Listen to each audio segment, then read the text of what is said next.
আচ্ছা কিছু এটা গণমাধ্যমে এসেছে। সেই বিষয়টা একটু ক্লিয়ার করুন যে একজন ব্যবসায়ীকে বিয়ে করেছেন এই বিষয়টা।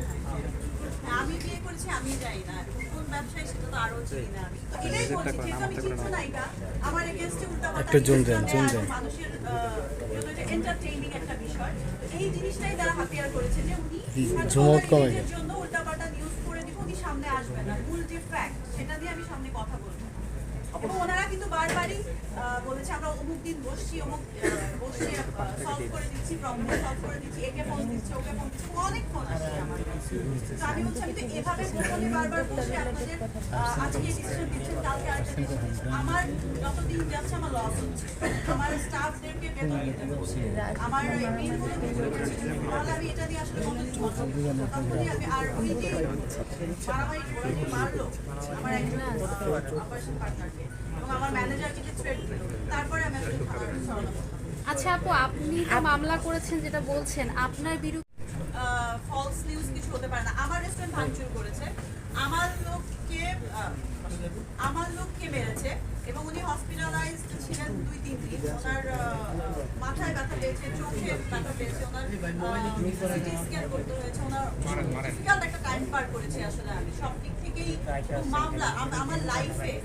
এখন পর্যন্ত আমি কখনো কারণ আমি মামলাও করিনি কখনো মামলা খাইনি this is the first time জিডিও হয় না আমার কাছে সন্ত্রাসী বাহিনী আসলে এগুলো নিয়ে কথা বলতেছে এটা তো এখন ওপেন সিক্রেট আসলে এখন এটা জানলাম ওনাদের যাদেরকে বলছে আমাদের ছেলে ইয়াসুদ্দিন আল মামুন শাহিনা ইয়াসমিন এক্সকিউজ মি আপু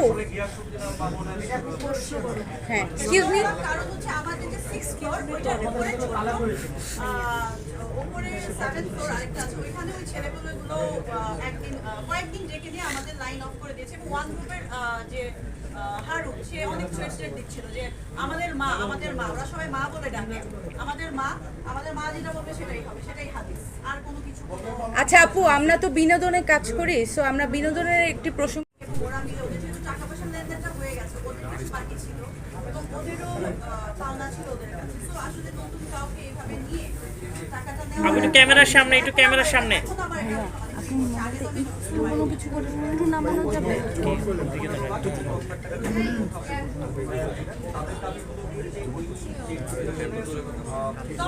তখন আমরা চেকটা ইয়ে করি কারণ হচ্ছে এটা ক্লিয়ার না হওয়া পর্যন্ত আমি একজনের ইয়েতে টাকাটা দিতে পারবো না আবার সামনের দিকে দেখা গেল বাউন্স করে কিনা বা ডিসঅনার হয়েছে কিনা তারা বলছিলেন যে তারা টাকা নিতে পায় টাকা চেষ্টা করা হয়েছে আর বাকি কান্ডা এদিকে দিতে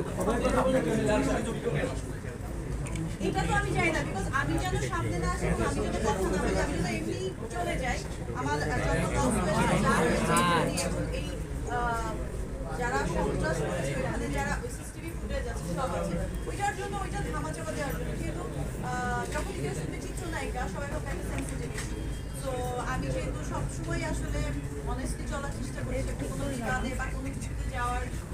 যেহেতু আমি এমন একটা ফ্যামিলি ব্যাকগ্রাউন্ড বিলং করি আসলে ওনারা এটা ইউজ টু